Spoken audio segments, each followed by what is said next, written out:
Bismillahirrahmanirrahim. Assalamualaikum warahmatullahi wabarakatuh. Innal hamdalillah nahmaduhu wa nasta'inu wa nastaghfiruh wa na'udzu billahi min shururi anfusina wa min sayyiati a'malina. May yahdihillahu fala mudilla lahu wa may yudlil fala hadiya lahu.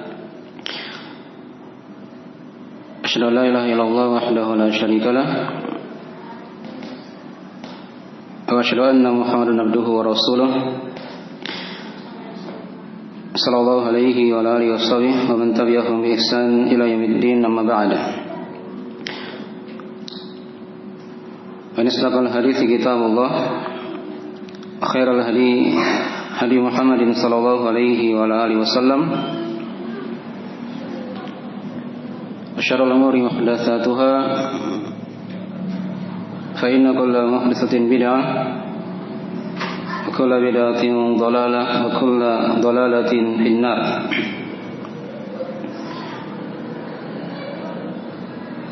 Ma'asyiral ikhwani wa akhwati fillah, serta pengajian yang dirahmati oleh Allah Subhanahu wa taala.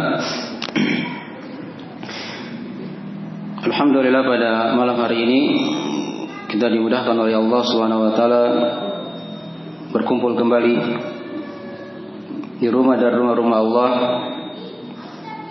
guna mengkaji dari sebagian ayat-ayat Allah dan hadis-hadis Rasulullah sallallahu alaihi wa alihi wasallam.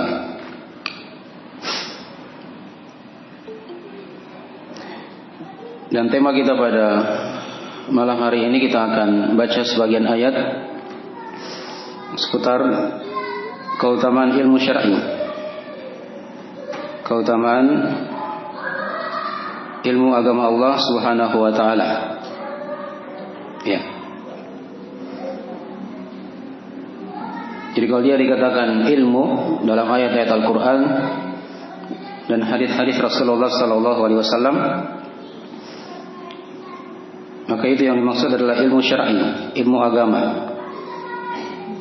Jadi kalau itu kaidah dalam ayat-ayat, ya. Jadi kalau misalnya kita lewat ayat atau hadis dalam bacaan kita ketika membaca Al-Quran atau baca hadis Nabi Sallallahu Alaihi Wasallam,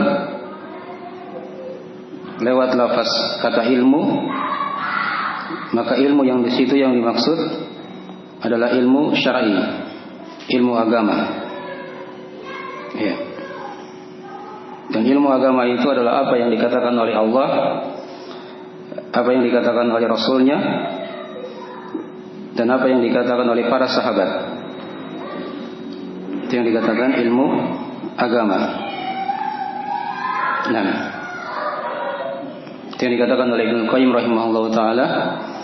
Kata beliau, al-ilmu qala Allahu qala Rasuluh wa qala sahabatu hum ulul irfan. Ya. Ilmu itu, kata beliau, adalah apa yang dikatakan oleh Allah, apa yang dikatakan oleh Rasulnya, dan apa yang dikatakan oleh para sahabat. Di mana mereka, para sahabat ini, adalah orang-orang yang memiliki ma'rifah, pengetahuan akan ilmu agama. Ya.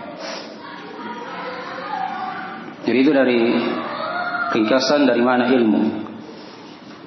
Jadi ayat-ayat Al-Quranul Karim yang kita baca, hadis-hadis Nabi Sallallahu Alaihi Wasallam, serta apa yang ditafsirkan oleh para sahabat, itulah dari rangkaian ilmu agama Allah Subhanahu wa taala.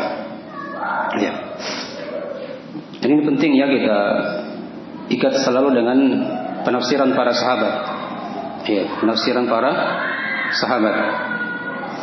Karena kadang orang dia pakai ayat, pakai hadis, tapi ketika dia pahami sendiri, itu kadang bisa menyimpang nanti maknanya. Ya, bisa salah nanti penafsirannya. Jadi ayat-ayat dan hadis itu selalu kita kembalikan kepada penafsiran dari generasi terbaik umat ini. Ya. Ada 3 generasi terbaik yang diterangkan dalam hadis Nabi Sallallahu Alaihi Wasallam. dalam hadis yang mutawatir.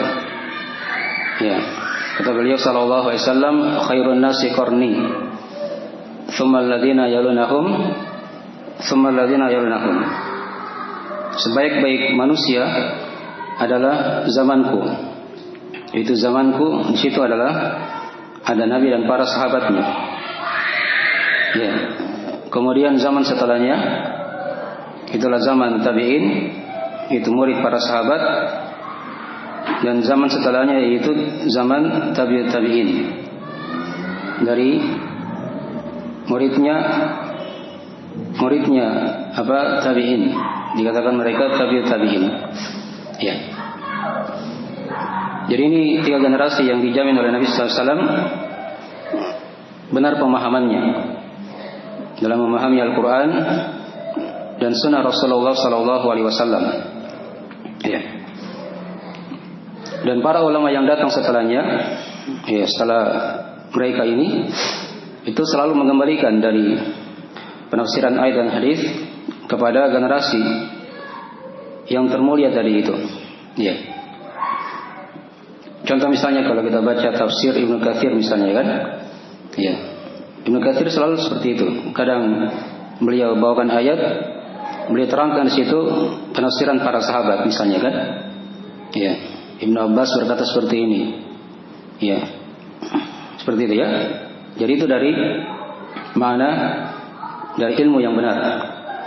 Ya, karena ilmu itu kata Ibnu Qayyim tadi sudah diterangkan, itu apa yang dikatakan oleh Allah, oleh Rasulnya, dan perkataan para sahabat.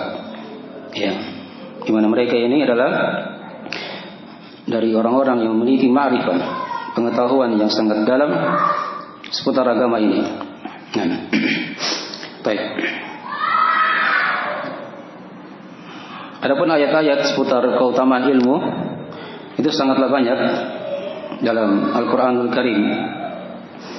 Ya, mungkin kita akan terangkan beberapa ayat di pertemuan kali ini ya.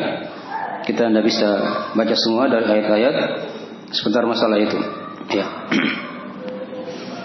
Ayat yang kita akan baca di sini adalah ayat yang sering kita hafal. Dari ayat yang pertama kali turun pada Rasulullah sallallahu alaihi wasallam. Ya. Itulah 5 ayat dari surah Al-Alaq. Nah, segera semua sudah hafal ayatnya. Ya. Dikatakan oleh Allah Subhanahu wa taala, "A'udzu billahi minasyaitonir rajim. Iqra bismi rabbikal ladzi khalaq. Khalaqal insana min 'alaq. Iqra wa rabbukal akram. Alladzi 'allama bil qalam. 'Allamal insana ma lam ya'lam." Ya. Ini 5 ayat dari 5 ayat yang paling pertama kali turun pada Rasulullah sallallahu alaihi wasallam. Ya. Dia turun di Gua Hira di bulan Ramadan pada malam Al-Qadar. Pada malam Al-Qadar. Ya. Dan menurut pendapat kebanyakan ulama, ya, ini dari 5 ayat yang pertama turun, ya, dari wahyu yang pertama turun kepada Rasulullah sallallahu alaihi wasallam. Ya. Jadi kita lihat sedikit ayat yang telah kita bacakan tadi itu. Nah, dikatakan Iqra bismi rabbikal ladzi khalaq. Bacalah, ya, dengan menyebut nama Rabbmu yang Maha Mencipta. Ya, jadi yang pertama kali disebut di situ adalah perintah membaca. Ya. Ini kata para ulama ada isyarat akan keutamaan ilmu agama. Keutamaan dari ilmu agama. Karena awal yang pertama kali diperintah oleh Allah kepada Rasulnya adalah perintah membaca. Ya. Dan Nabi SAW beliau tidak bisa membaca ketika itu ya, tidak bisa menulis. Nah, ya, ketika diterangkan sebab turunnya ayat ini dalam riwayat Al-Bukhari Muslim atau dalam riwayat Al-Bukhari dari Aisyah radhiyallahu taala anha, yaitu yang dikatakan oleh Nabi SAW. ketika malaikat Jibril turun, ya, beliau memerintah Nabi SAW untuk membaca Iqra. Kata Nabi, ma ana biqari. Ya, saya tidak bisa membaca. Ya. Nah, kemudian beliau didekap oleh malaikat Jibril dengan sekuat-kuatnya. Kemudian dilepaskan lagi. Baru malaikat Jibril di situ berkata lagi, Iqra, bacalah. Ya. Kata Nabi SAW, ma ana biqari. Saya tidak bisa membaca. Ya, didekap lagi malaikat Jibril. Yang kedua kalinya, ya, dengan sekuatnya baru dilepas lagi. Ya. Baru dikatakan lagi di kali yang ketiga, Iqra, bacalah. Sama jawaban Nabi SAW, ma ana biqari. Ya, saya tidak bisa membaca. Ya. Maka ketika itu beliau malaikat Jibril bacakan ayat yang telah kita bacakan dari itu. Iqra bismi rabbikal ladzi khalaq. Bacalah dengan nama Rabbmu yang Maha Mencipta. Ya. Jadi di sini kata para ulama ada satu di antara faedah ilmu agama dari keutamaan ilmu, di mana ilmu itu adalah nikmat yang pertama, yang paling besar, yang hendaknya disyukuri oleh seorang hamba. Ya, tatkala dia telah dimudahkan untuk mempelajari ilmu, ya, dimudahkan hatinya untuk mendengarkan dari ayat-ayat Allah, hadits-hadits Rasulullah sallallahu alaihi wasallam, ini nikmat yang paling besar. Ya. Yang mengalahkan dunia dan segala isinya. Ya. Karena banyak manusia mereka tidak sampai kepada derajat itu, dimudahkan oleh Allah untuk bisa belajar. Ya. Karena kebanyakan manusia diterangkan dalam Al-Qur'anul Karim, ya, banyak ayat-ayat yang telah kita lewati. Kita baca kadang dikatakan walakinna aktsarahum la ya'lamun. Akan tapi kebanyakan mereka tidak mengetahui. Ya. Dan sedikit yang bersyukur kepada Allah Subhanahu wa taala. Menunjukkan banyak yang tidak bersyukur, yang tidak diberi ilmu oleh Allah Subhanahu wa taala. Qalilun min ibadiyasy syakur. Dan sangat sedikit dari hamba-hambaku yang bersyukur. Nah. Ya, ini dari sebagian ayat ya. Jadi satu faedah ilmu yang bisa kita petik di sini ya. Maksudnya ilmu itu adalah nikmat yang paling besar. Nikmat pertama yang diingatkan oleh Allah kepada nabinya. Ya. Bacalah dengan nama Rabbmu yang Maha Mencipta. Iqra bismi rabbikal ladzi khalaq. Khalaqal insana min 'alaq. Dialah Allah yang telah mencipta manusia dari segumpal darah. Ya. Alaq ini jamak dari kata alaqatun. Ya. Dia dibawakan dengan lafaz jamak kata para ulama karena kebanyakan manusia dicipta dari situ. Ya. Dia dari setetes mani yang hina kemudian dijadikan oleh Allah menjadi segumpal darah. Ya. Nah, al-insan di situ dikatakan khalaqal insana min 'alaq. Insan di sini ya mencakup seluruh jenis manusia. Ya. Karena dia pakai alif lam, al-insan. Siapapun dia diingatkan oleh Allah, dicipta dari segumpal darah. Khalaqal insana min 'alaq. Kemudian ayat yang ketiga diulangi lagi oleh Allah. Iqra wa rabbukal akram. Bacalah dan Rabbmu yang Maha Mulia. Ya, setelah diperintah membaca, kemudian diingatkan akan Allah Subhanahu wa taala yang Maha Mulia. Ya. Iqra wa rabbukal akram alladzi 'allama bil qalam. Yang telah ya mengajari manusia dengan pena. Ya, dengan pena. Al-qalam dimaklumi ya. Dia merupakan pena. Nah, dan pena ini dia merupakan awal yang Allah cipta dari makhluk Allah Subhanahu wa taala. Itu diterangkan dalam hadis Nabi sallallahu alaihi wasallam, "Awwalu ma khalaqallahu al-qalam." Tsumma qala uktub. Ya. Kata Allah, awal yang pertama kali Allah cipta itu, atau kata Nabi sallallahu alaihi wasallam, awal kali yang pertama Allah cipta adalah pena. Yang maksudnya pena yang menulis takdir. Ya, yang menulis apa? Takdir. Nah. Kemudian dikatakan di situ uktub, tulislah. Ya. Kata pena ini, apa yang saya tulis? Kata Allah, tulislah seluruh yang akan terjadi hingga hari kiamat. Maka pena ini berjalan dengan kehendak Allah menulis takdir ya makhluk sampai hari kiamat. Ya, sampai hari kiamat. Nah. Dan nikmat al-qalam ini diingatkan oleh Allah juga di surah yang lain, di surah Al-Qalam. Ya, surah tentang pena. Menunjukkan akan berharganya pena tersebut. Ya, sebagai alat untuk ya menulis. Dan kita dimaklumi dalam proses belajar mengajar, ya seorang dia butuh pena untuk menulis dari pelajaran-pelajaran yang dia dengarkan. Ya. Alladzi, apa tadi dikatakan ayatnya?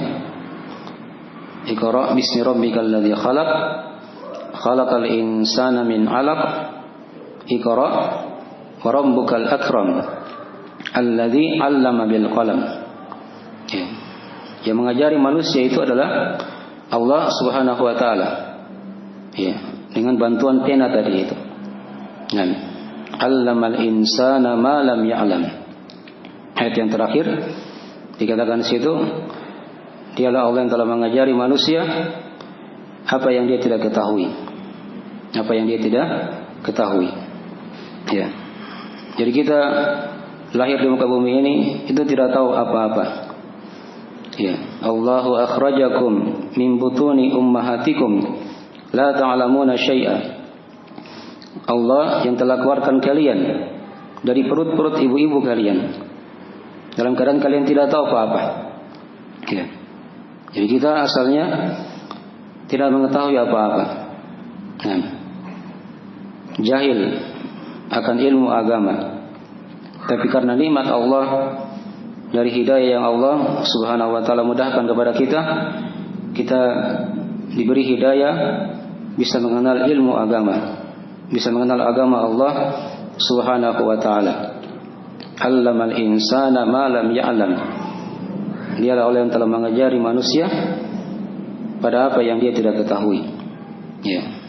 Ini dari 5 ayat ya penjelasan tentang keutamaan ilmu.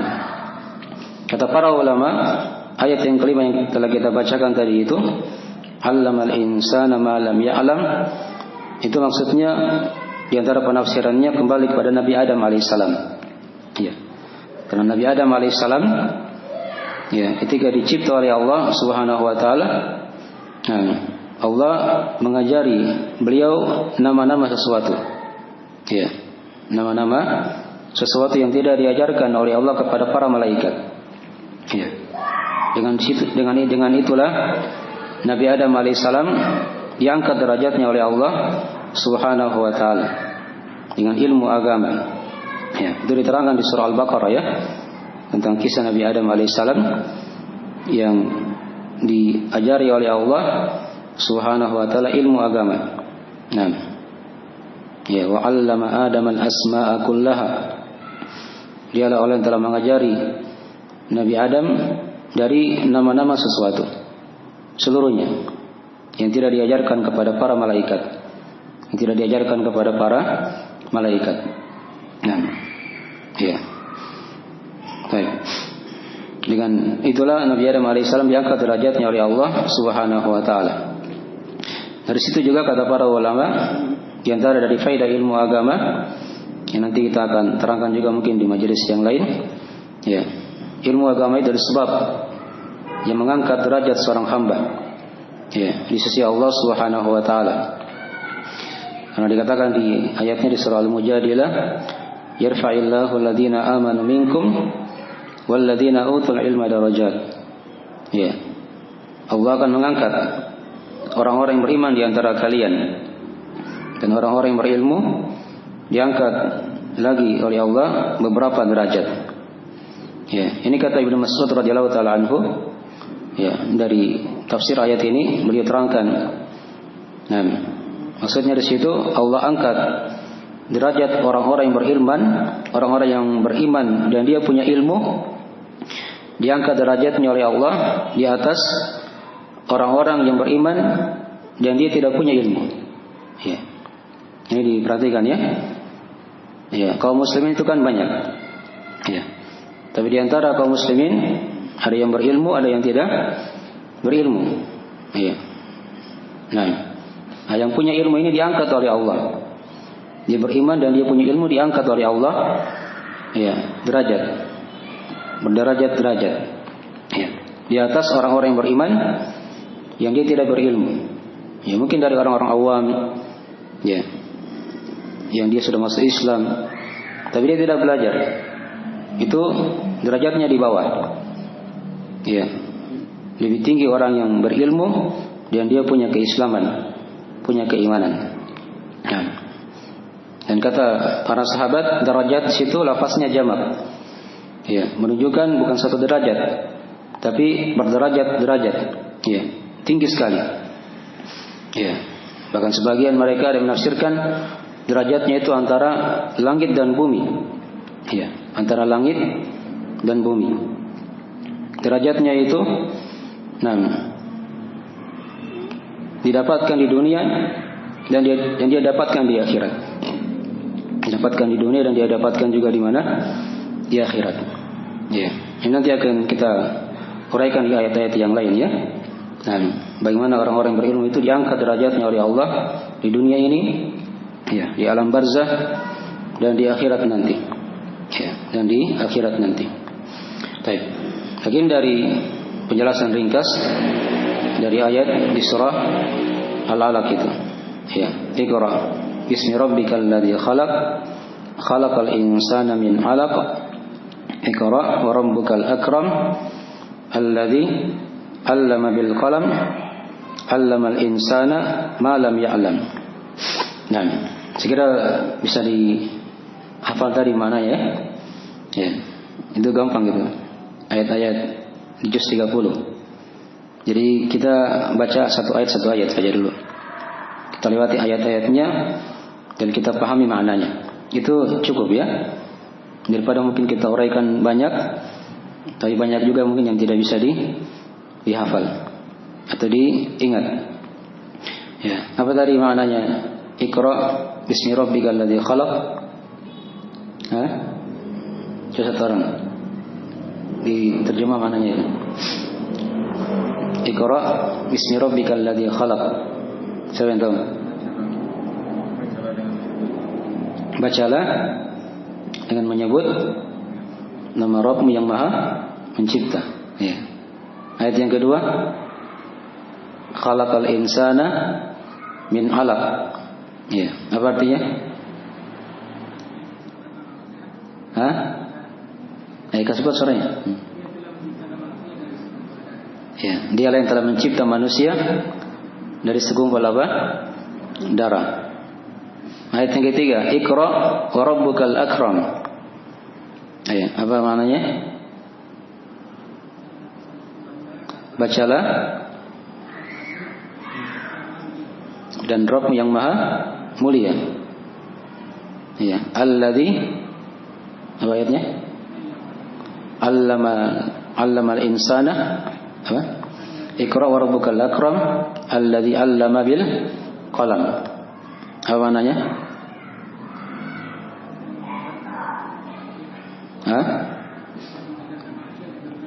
Ya, dialah yang telah mengajari manusia dengan perantaraan pena. Ya. 'Allamal insana ma lam ya'lam. Apa maknanya?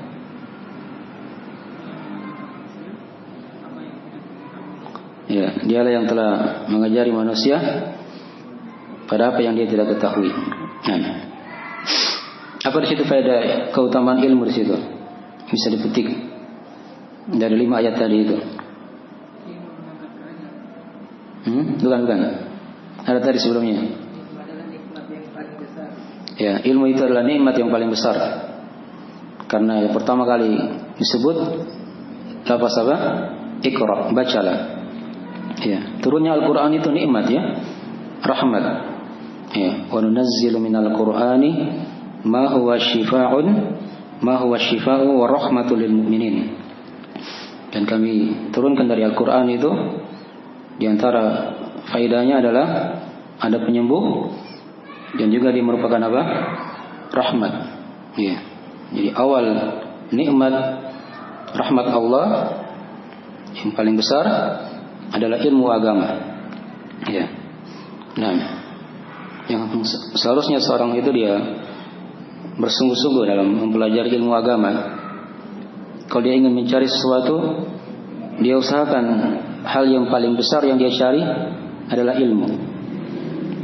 Ya, ketika dia ingin berharap sesuatu, maka harusnya harapan yang paling besar yang dia ingin dapatkan adalah ilmu agama. Ya.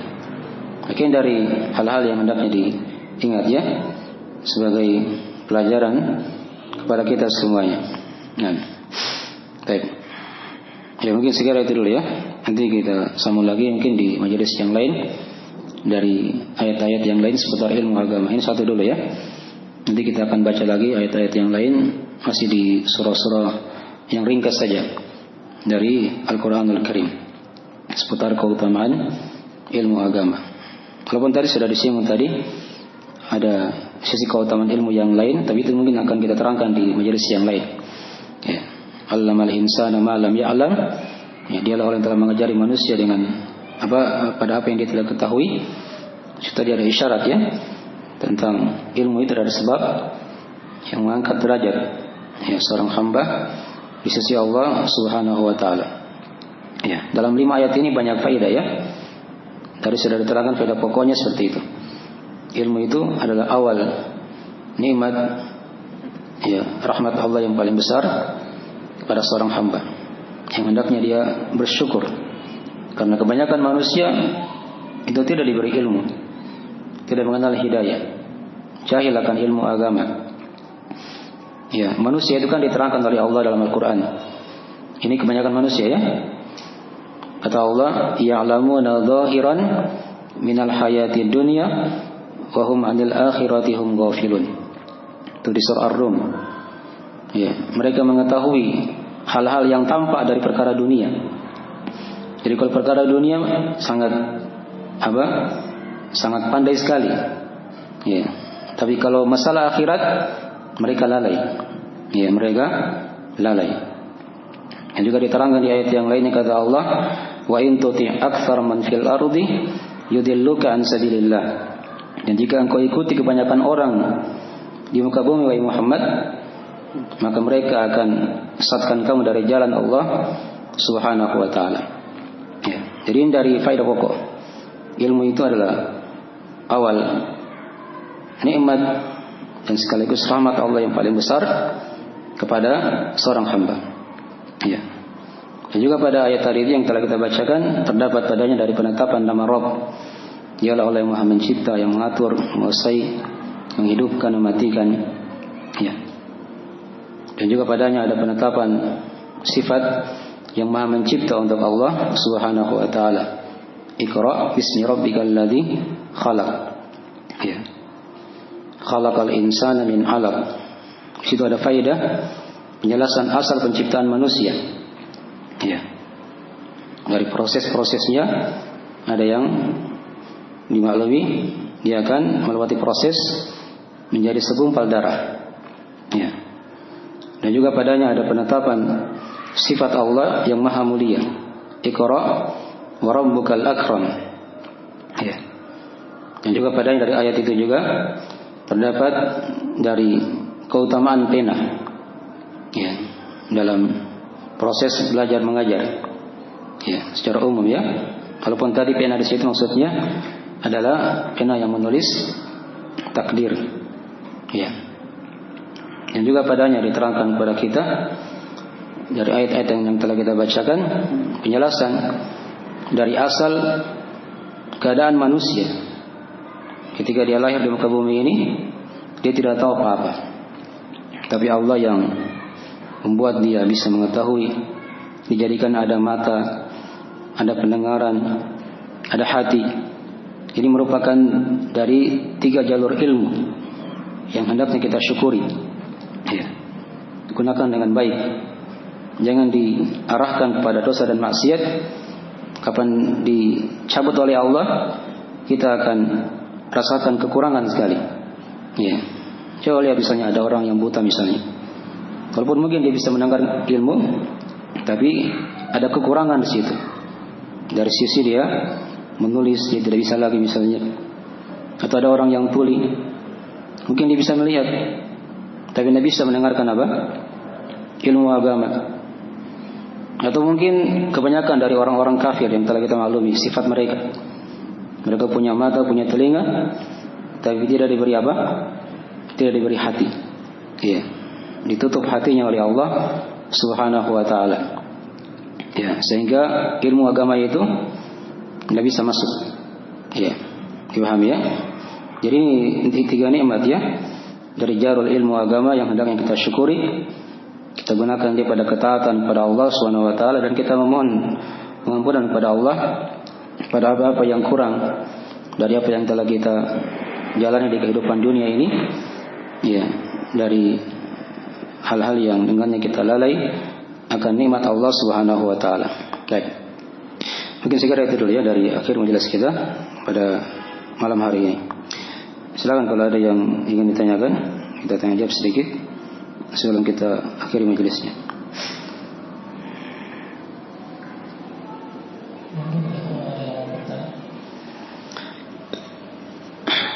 Silakan.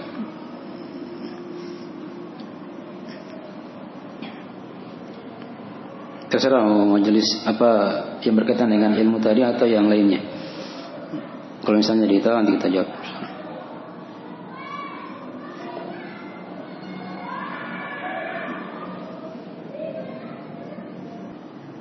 Baik, apa ilmu yang berkaitan dengan bulan Syawal?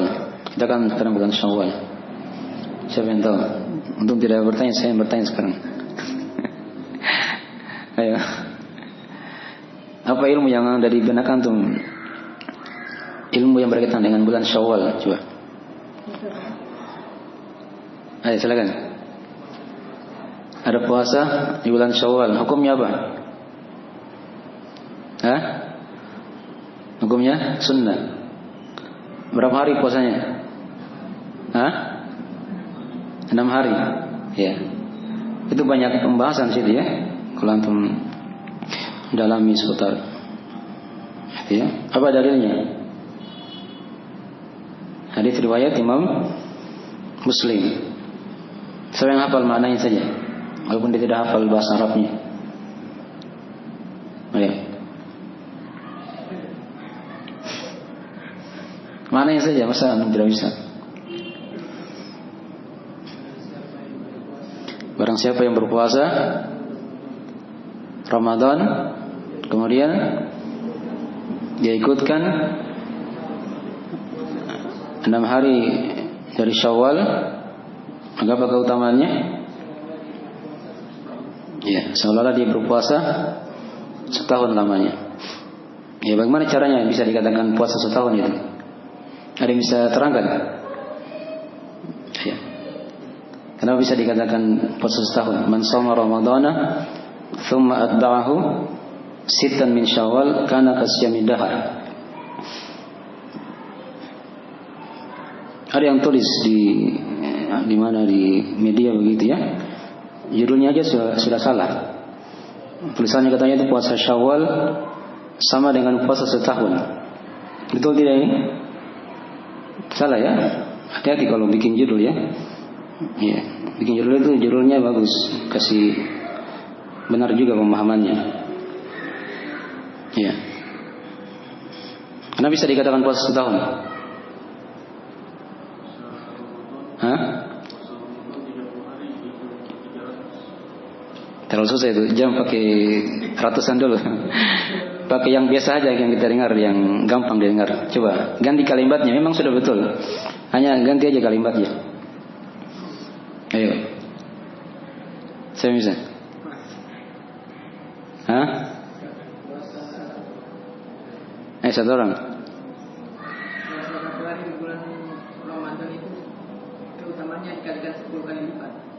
Jadi kalau 1 bulan? Hah? 300. Enggak, bukan. Ganti bahasanya. Berarti 10 bulan. Ya. 1 bulan kan nilainya sama dengan berapa?